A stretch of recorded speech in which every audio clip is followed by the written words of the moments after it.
Euroopa võitlusspordifestival 2026 toimub Tallinnas, välja kasvanud Pärnust, minu kõrval on Karoliina Moones, tervist! Tere! Class 4 peamatsis astusid sina puuri, ei väljunud küll seekord võitjana, kuid kaotustega võitlussport õpetab väga hästi hakkama saama. Kuidas sina nendega hakkama saad? Varasemalt elasin väga üle, mu viimased kaotused olid amatöörina, viimane oli 2018, et tollal ikka nutsin ja see oli nagu lihtsalt nii hull kaotus, aga seekord ei olnud midagi sellist, nagu ma olen korra maininud, see oli suhteliselt siuke chill, et kas aitab kaasa ikkagi ka see, et Invictas see meestevägi ja see sõpruskond, mis siin tekib, et nad ju kõik toetavad ja hoiavad, te tulite ringi sellise jõuguga, igaüks tahaks olla Invicta grupis ja selle sõpruskonna osa, aitab see kaasa? Jaa, selles suhtes kindlasti, et eks mul korraks oli ikka siuke kass peal või midagi, aga kõik tulid minu juurde, ütlesid, et ma lihtsalt respektin sind veel rohkem kui enne, et sa näitasid nii palju südant, sa võtsidki raskema vastase, teise stiili, et kui kõik on nii toetavad, siis sa ise hakkad ka uskuma seda ja okei, võib-olla tõesti pole nii hull. No ma ütlen ka, et tõesti ei ole väga hull. Minu respekt sulle ka. Vastane oli ju tõesti väga-väga suurte kogemustega. Aga räägime veel klassist. Sa oled üks vähestest naistest, kui mitte siis ainukene naiste matsis osaleja. Võib-olla varsti on ka rohkem, ei tea ju veel tegelikult. No kuidas klassil on läinud? Sinu vaade, naised ja võitlussport? Klassil on läinud väga hästi, et väga kiirelt on nad ju arenenud ja juba Tallinnas ja see festival nii-öelda, et nad on väga tublid ja ülihea korraldus minu poolt. Ja ma ei tea, kuidas naised ja võitlussport, et ei jõua seda enam kommenteerida. No klass ja naiste peamats, see selles mõttes on ka unikaalne, et üldiselt peamatsis ikkagi tuuakse kohale Eesti kõige-kõigemad ja valdavalt need on ikkagi, andkem andeks, mehed.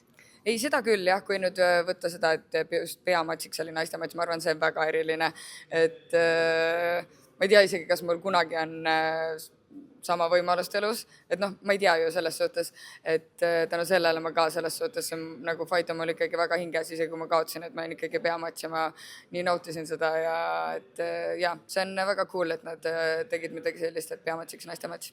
Kipitab sind juba sinna Taimaale poole ka tagasi? Väga, et väga, juba augustis ma arvan seekord lähen. Aga tuled oktoobriks tagasi, et siin mats teha? Jälle seal mingi kämp, väike fight ja siis, et jõuaks veel tagasi ja siin väikse kämpi teha ja siuke. Kuidas sul siin Pärnus läheb? Millega sa veel tegeled lisaks sellele, et sa käid kogu aeg trennis? Ma ei teagi, lihtsalt teed tööd, elad tavalist normaalset elu. Mis see tavaline normaalne elu on? Palun väga, kus sa töötad, mis sa teed? Ma tegelikult üldse töötan IT-s, ma olen andmeinsener ja eks ma siis ongi päeval lihtsalt olen läpakas, teed tööd, õhtul tuled trenni, jalutad koeraga, naudid ilma, kui seda on ja siuke mõnus rahulik. Räägi oma treeningkavast ka. Kui on kämp, siis ongi hommikul jooks ja näiteks 2 trenni päevas, need olgu siis taikud või midagi, aga siis kui mul on nagu selline off-season, siis ma üritan teha niimoodi, et päevas näiteks üks jooks ja üks jõuks või siis üks jooks või jõuks ja üks taiku. Et iga päev ikkagi oleks nagu siuke 1-2 trenni, aga need ei pea olema mõlemad mingid üliintensiivsed nagu nii-öelda Muay Thai trennid, et seda saab nagu nii kämpi all väga palju tehtud, et siis lihtsalt võhma kogu aeg treenida jooksmisega ja jõusaalis siis see tugevust treenida. No kuidas sinuga ikkagi on? Ega neid naisi sul ju siin näiteks sparringpartneriteks Pärnus ei ole, et kõik need poisid siin ümberringi tuleb sul siis läbi klobida või? Ma tegelikult väga täna enam ei sparri, sest et ma olen nii kaua seda sporti teinud ka, et ma tunnen, et mul mingi hetk viskas nagu kopa ette, et ikkagi kõik sparringpartnerid on mehed ja saan haiget ja tundsin ma nagu väga ei taha seda enam, et mingist hetkest sellest ma arvan ei ole enam nii väga kasu.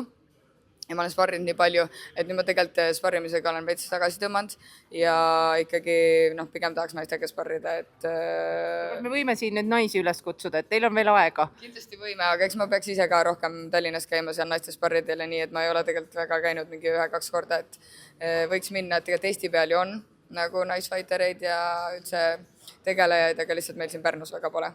Kas Eestis on mõni naisfighter, kellega sa läheksid kohe pikemalt mõtlemata ringi puuri? ausalt öeldes ei ole, sellepärast et mul on niigi see kaaluteema kogu aeg, et ma pean olema nii palju kõrgemal ja ma tahan fight ida 54, ma lähen kohe Taisse, ma fight in seal 54, et siis ma tahaks järgmisel klassil ka tegelikult fight ida 54 ja raske on selles suhtes selgeks teha, et see on suur vahe, et 57 või 60, et ma ei tea küll Eestis ühtegi naist, kes 54 kaalus fightiks, et ei ole kedagi.